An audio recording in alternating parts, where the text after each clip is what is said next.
Ich freue mich, dass ich Alessia Schrepfer zu Gast habe. Sie ist Mitgründerin von der WeNurse AG und sie ist Gewinnerin vom Swiss Economic Forum Women Award Young Entrepreneur vom Jahr 2024. Herzlich willkommen, Alessia. Hallo, danke. WeNurse, das ist eine Personal- und Beratungsdienstleistung, Plattform für den Pflegeberuf oder die Pflegebranche. Erzähl uns mehr, was ist WeNurse? Genau.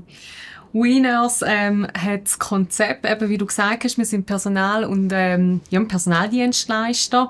Wir vermitteln aktuell nicht, sondern wir verleihen sozusagen Topshots. Also unser Ziel ist, wir möchten Topshots von der Pflege im System halten. Weil wie überall, wir haben Fachkräftemangel, Topshots können das System verlassen, sie können andere Sachen machen, aber Patienten brauchen genau die guten Leute und Teams vor Ort brauchen Vorbilder.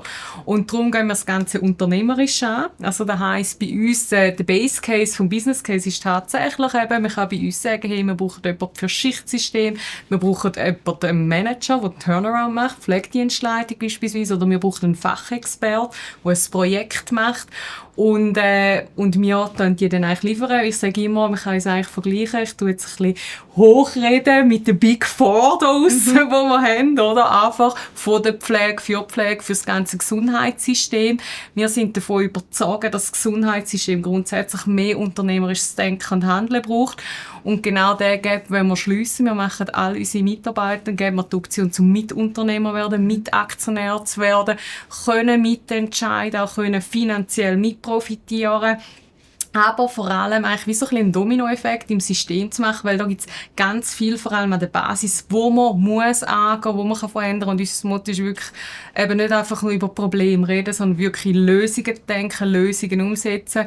Und darum also ein bisschen der Bereich Beratung ist bei uns nicht eine klassische Beratung, dass wir PowerPoints malen und dann referieren, sondern wir nehmen so ein bisschen als Arbeitstitel Bottom-up Consulting, weil eben unsere Leute im System an der Front, also Frontline Workers wirklich mitschaffen und dort einen Mehrwert generieren und eben nicht einfach die zusätzlichen Hände sind, wo eben Pflege, auch Ärzte, Therapeuten heutzutage denken, ja, ihr könnt ja schon schön reden von euren Projekt-Issues, aber wir brauchen Leute, die es wirklich verstehen und halt so wirklich die Veränderung können vorantreiben, aber eben vor allem auch anders können argumentieren. Das ist ein Riesenproblem, das einfach auch in der Ausbildung fehlt, eben wie gesagt auch bei den Medizin oder bei den Therapeuten. Man wird fachlich super gut ausgebildet, aber auch das Gesundheitssystem muss anfangen, überlegen, wie können wir gesund wirtschaften, wie können wir unsere Ressourcen richtig einsetzen.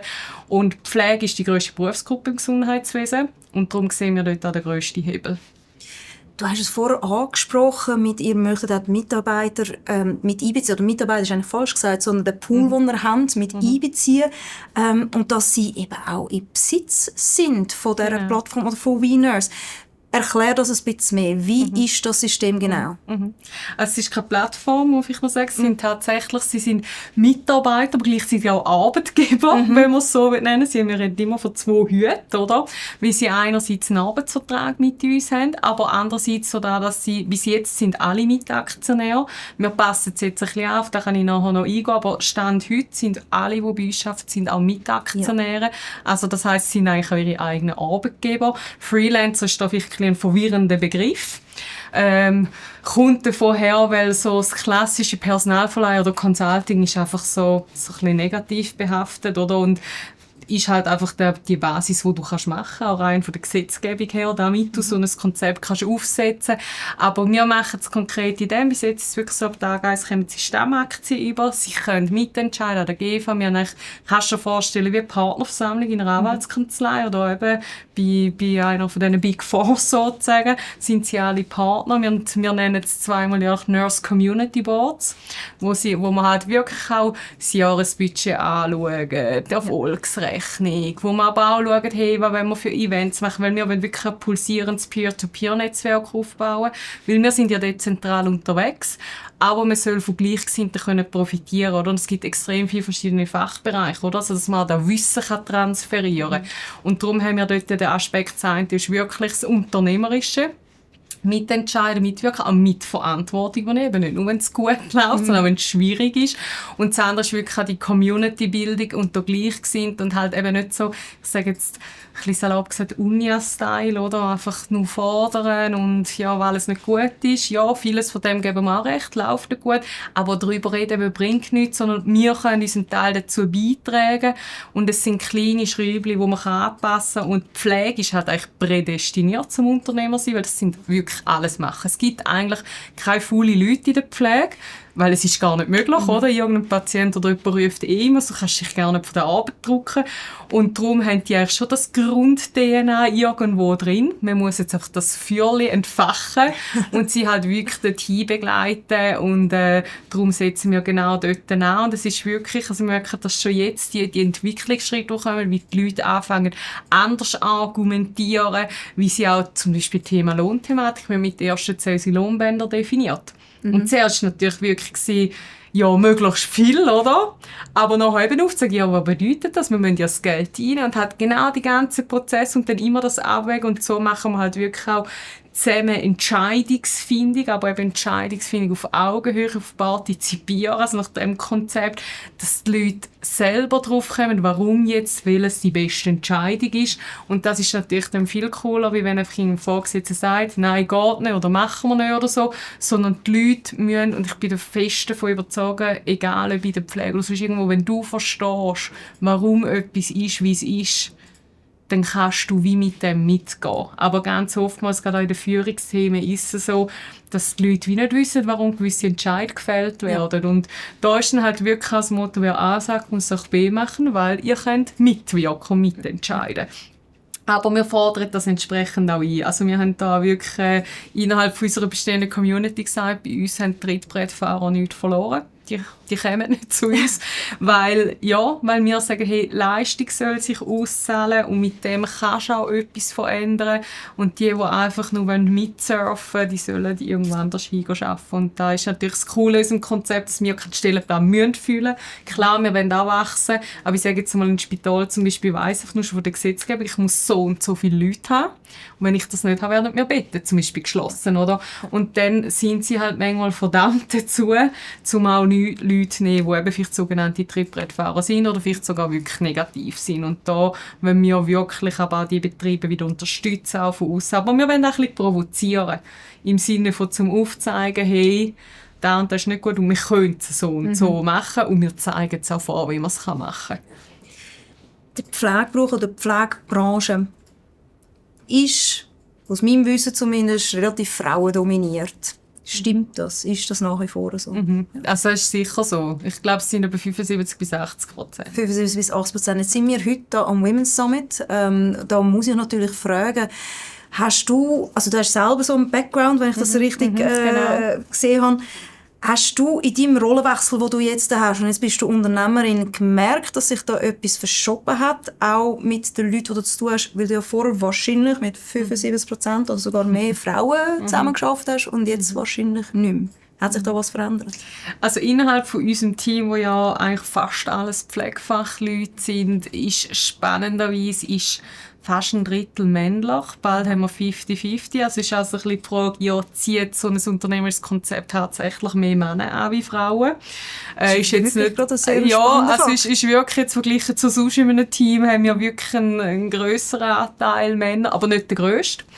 Und ja, es ist schon schwierig zu sagen. Gell? Ich sage es auch in der Führungsebene von den Spitälern und so, obwohl es frauendominiert ist, es ist tatsächlich so, dass es mehr Männer hat. Also auch in Pflegedirektionen ist wirklich noch interessant. Woher das kommt, kann ich jetzt wie auch nicht beurteilen. Ich selber muss sagen, ich bin mit 23 erst mal Stationsleitung geworden, habe ich dann da Step by Step das gemacht. Bin jetzt nie irgendwie ausgebremst worden oder so. Also ich glaube, wenn man wirklich will und sich engagiert, dann hat man gerade in unserer Branche wirklich auch die Möglichkeiten.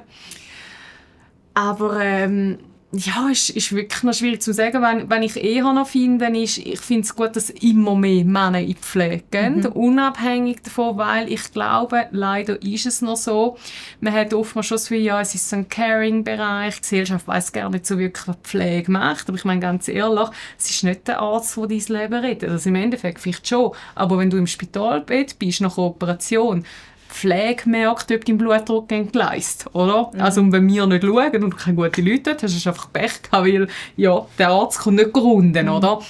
Oder die Ärztin. Und ich glaube, umso mehr Männer das reinkommen, wird wahrscheinlich das auch je länger mehr als Profession wahrgenommen und eben nicht einfach jeder kann es ein bisschen machen, oder? Ja. Aber ich muss schon sagen, wir Frauen müssen selber anstehen. Ich mache das auch, oder? Und halt, ich habe am Anfang einmal auch Schiss gehabt, ja scheisse, denken echt die anderen Leute und so. Aber im Endeffekt kochen alle mit dem gleichen heißen Wasser, oder? Egal ob Frau, Mann, jung, alt, wie auch immer. Und ich habe mega positive Erfahrungen damit gemacht, dass ja, anstehen, mit den Leuten reden und ja, Entscheidungsträger, ja, ich tue eigentlich unabhängig davon, ob es ein Mann oder eine Frau ist. Ich glaube schon auch, es kommt sehr darauf an, wie du dich selber als Person auch gibst, wie du auftrittst, dass du ernst genommen wirst. Ich selber hatte das Gefühl gehabt, vor Women Award und nach dem Women Award. Würde ich jetzt schon sagen, ich bin die gleiche Person. Vielleicht sicherer jetzt im Auftreten als jetzt auch so ein Interviews oder so, weil ich es vorher einfach nicht groß machen musste. Aber ich würde schon sagen, ich habe einen männlichen Co-Founder, der noch BWL-Hintergrund hat. Hat man schon eher mal zuerst auf ihn geschaut und geschaut, was er sagt. Und jetzt habe ich das Gefühl, hat sich ein bisschen gedrüllt. Oder ist zumindest gleichberechtigt worden. Aber vielleicht strahle ich jetzt etwas anderes aus. Das ist natürlich dann es ist immer so eine Frage, wenn man die Ursache hervorsuchen, woher kommt es denn eigentlich? Ja. Oder? Ja, genau. Also, was ich so wahnsinnig spannend finde, ist, dass, was du vorher angesprochen hast, dass jetzt bei euch ganz konkret ein Drittel Männer offensichtlich dabei sind. Jetzt sagt man ja, dass, oder man weiss es auch aus Studien heraus, dass diverse Teams, diverse Unternehmen, die gut aufgestellt sind, und das hat nicht nur mit Geschlechterrollen zu tun, dass die besser performen in der Long Run. Und das muss ja eigentlich auch umgekehrt sein. Also jetzt haben wir da eine Industrie oder eine Branche, besser Branche gesagt, die sehr frauenlastig ist. Die müsste ja auch davon profitieren, wenn auch dort mehr Diversität gelebt wird. Also ich glaube auf jeden Fall, dass es einen Mehrwert gibt, aber ich glaube fest, es kommt extrem darauf an, was hast du für ein Mindset, was bist du für eine Persönlichkeit, für einen Charakter. Und ich glaube, unterschiedliche Meinungen, unterschiedliche Herangehensweisen, unterschiedliche Menschen, das ist immer gut, gerade bei uns, du bist ein Team. Also bei uns kannst du eigentlich gar kein Einzelkämpfer sein. Also kannst schon, aber es ist halt schwierig. Du kannst zu der Spitex und hast allein deine Tour, aber dann hast du dein Team im Hintergrund, oder? Also ich glaube auch da, aber ich glaube, es ist auch extrem wichtig, dass einfach die richtigen Leute wie zusammenkommen mit dem gleichen Mindset. Und ich muss jetzt sagen, ich habe genau gleich gut oder auch schlechtere Erfahrungen gemacht mit Frauen als auch mit Männern. Die Unterschiede dort sind eben gar nicht wirklich vorhanden. Nein, genau. Und ich muss jetzt sagen, also mein Co-Founder, der Simon, ist wirklich, also wir sind businesstechnisch wirklich der Perfect Match. Also wir haben unterschiedliche Fähigkeiten, aber wir denken komplett in die gleiche Richtung, wir haben die gleichen Werte. Und da macht es aus. Und ich glaube, der Simon könnte auch eine Frau sein, wenn er vom Typ her, oder wenn sie in dem Fall vom Typ her so wäre. Und ja, von dem her gesehen, ich glaube daran, ich bin auch immer so ein bisschen mit diesen Generationen oder diesen Geschlechtern. Also meine persönliche Meinung ist, es kommt auch darauf an, bist du für eine Person. Ja. Und bei uns auch in der Firma, es ist uns ehrlich gesagt egal, wie alt jemand ist, wie viel Erfahrung. Also wir nehmen jetzt nicht komplette Berufsanfänger, aber grundsätzlich, es kommt aufs Mindset drauf an. Und da finde ich es auch und so, damit wir zusammen erfolgreich sein können. Definitiv. Ich bin sehr gespannt, wie es mit euch weitergeht. Ich wünsche euch auf jeden Fall allen Erfolg. Vielen Dank, Alessia, bist du da gewesen. Danke vielmals.